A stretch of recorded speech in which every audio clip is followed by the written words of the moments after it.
Hey, hey, hey. I hope you guys enjoy these, what I'm calling podcast shorts for my Burnout to All Out community. This is just a little peek behind the curtain of the coaching that goes on inside of my programs. We're bringing to you some of the best nuggets and coaching I'm giving within hot seats of all of our different programs, whether it's our LinkedIn Method Academy, our mini mastermind business basics, all the way up to our higher level mastermind. If you're hearing some of these questions and you're like, man, I wish I could get my burning question answered by Melissa. Hey, guess what? You could be featured on my podcast. If you've got a question that you want answered and you submit it to my team and we pick it, we will bring you here to the podcast for our podcast shorts and do a hot seat with you. Where can you submit your questions?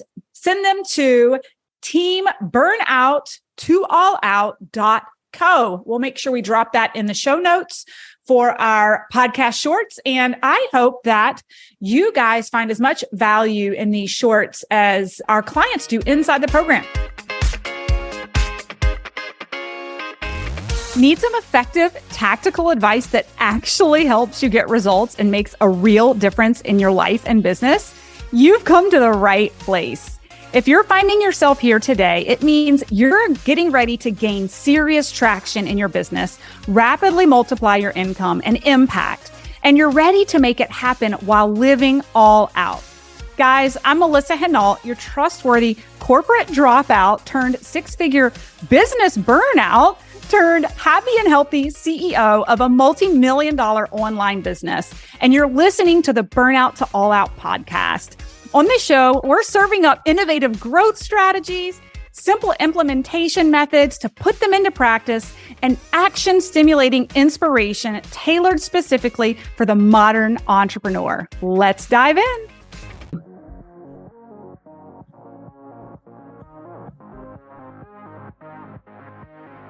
And the first thing is just to before you think about changing pricing, is always an audit of your sales process. So do you know without a shadow of a doubt that these are the wrong audience? Like, how have you done your research demographic wise, finance wise? Like, how do you know they can't afford it versus it being a cost objection and you actually just haven't won the sale? Those are two very different things. And I'm not saying it's one or the other, but I've seen people restructure their offer and their offer was fine. They just needed to improve their sales strategy and their messaging. So that's number one, is like a full audit on what is your sales strategy and was it the right audience or not? We've had launches where it was the wrong audience and they really couldn't afford it. And we went back and did our research. I'll give you a classic example. And I know this is like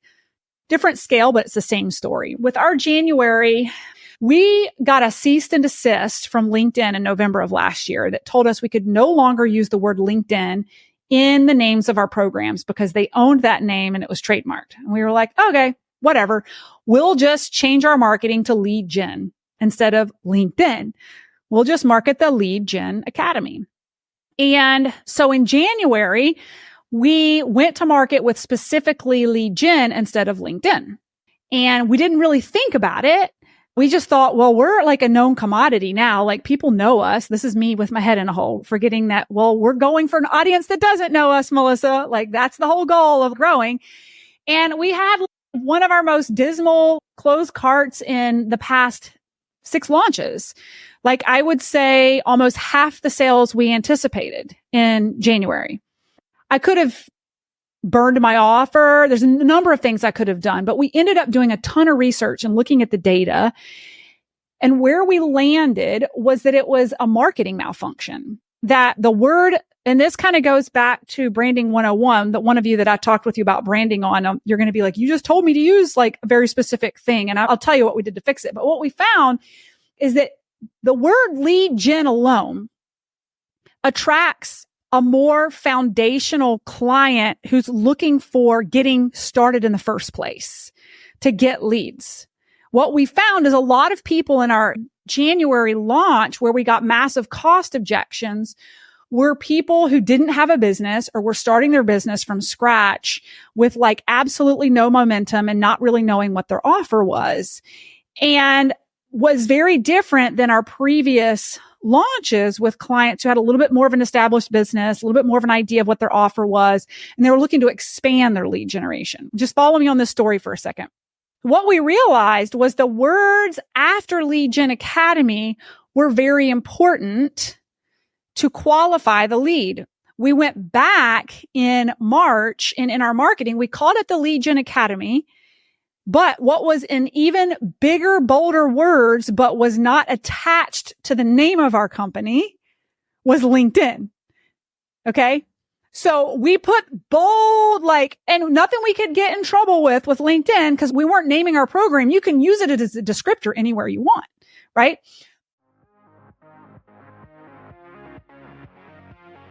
If you feel like you're screaming into the void when you post content on Facebook or Instagram, struggling to find a sustainable and scalable lead generation process that sticks, and you just want someone who's been there and done that to reveal their secrets, then it's critical that you register to save your spot ASAP. During this live masterclass, you'll get to steal the exact strategy I used to scale my income from $0 to 1 million in just 19 months without spending a fortune on ads or suffering from burnout. Simply check out the show notes of the podcast episode for the link to register for your free spot in the LinkedIn Lead Gen Masterclass.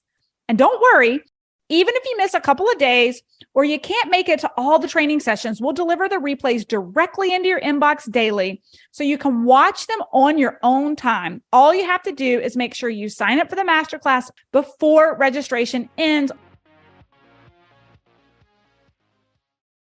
The bottom line is literally one word was a huge differentiator with a different client base that wanted to opt into LinkedIn coaching and not just the most generic lead gen approach. So then when we closed cart this past week, we had a higher pay in full rate than anything we've seen ever in our master classes, and obviously a phenomenal group and cohort and a great launch. And all of that to say it was the same presentation, but the audience was wrong or off. Some of the audience was off in January versus March because of our words. And so we could have said in January, we need to reduce our prices. We could have said in January, nobody's buying the payment plan anymore. Like nobody can afford our program. The market has gone south. Like we could have said that, but instead of just assuming, we turned over every rock and we were like, well, what else has changed about this launch? What did we do differently? Well, it was the verbiage. It was the marketing. We didn't actually specify specifically what channel people were going to learn on, which was apparently really important. I'm sharing this with all of you because sometimes we're quick to change things about our programs or change the price before we take a step back. And I just want to make sure that we have the right messaging and the right audience. That's number one. And I know that wasn't necessarily what you asked because you said you got cost objections, but was your marketing into what you're offering a little bit off? You're talking about specifically. So I did like a pre-launch email. It's like a really quick 4 to 5 emails prior to the launch. Mm-hmm. I did mention the pricing ahead of time a little bit. I don't know if that's a bad idea to let them know, like, hey, FYI, I will be giving you this offer just to give them a heads up. The reason why I knew about the cost objection is afterwards. So a couple of people stayed back after the event was over and they mentioned if I could take payment plans. And so that was kind of like a hint a little bit, but they were also in like bad situations because they're just kind of starting out in their business. So is that what you mean when doing digging as far as like the marketing piece, like specifically the emails? Yeah, it can impact tremendously. Like if you show the price before you've gained trust and value, like imagine if you guys came into masterclass on day one and I said, by the way, it's going to be $5,000 in a couple days is what's going to cost you. A lot of you would have just not come back because you would have been like, I don't even want to be talked into this. I don't have $5,000. And so you just you don't want people, I will say this till the cows come home, broke people go to Disney, but they only go because they value the experience no matter how much money they have. And so your job is to gain their trust that you are the answer to what they need right now before you tell them how much it is. And then you let them decide. The problem is you're going to skew their decision if you show them the price first, because they're going to pre-unqualify themselves before they even understand the transformation they can get from working with you. I was thinking I was giving them a heads up so they could plan ahead. No. And then also, there's some energy there of like, oh, well, she's going to try to sell me this. She's already telling me what the price is and we haven't even got started. Like, has she even earned the right to sell this to me? So I wouldn't, and that's why I'm saying before you change the price, I would encourage you to do kind of a mini launch where you reveal the price after a couple of days or a day or two of sharing value and trust. And then do a survey for the people who didn't purchase. I do that all the time. Like, you guys are all here, so you didn't get it. But there's a lot of people in the DMs or on LinkedIn that I'm like, I love feedback. Like, I would love to know, what was your rate limiting barrier to joining us? And that's what, never in the last year and a half have I gotten so many cost objections as I did in January. It was very obvious that it was a different audience. And I could have changed my prices, or I could have gone back to revisiting how I was marketing it and was I getting the right people in the room, which again is a different topic than what you and I are talking about with your cost objections. But I just am trying to give you the example of thinking outside of the individual scenario of why you might have gotten the cost objection, which for you, I think maybe your sales process. Right. No, I agree, because I know just having done the sales part 101, it was a completely different process. So a mini launch, what would you say an estimate of a time frame I should give myself to get a good turnout, to do the pre-launch, the advertising on LinkedIn or whatever?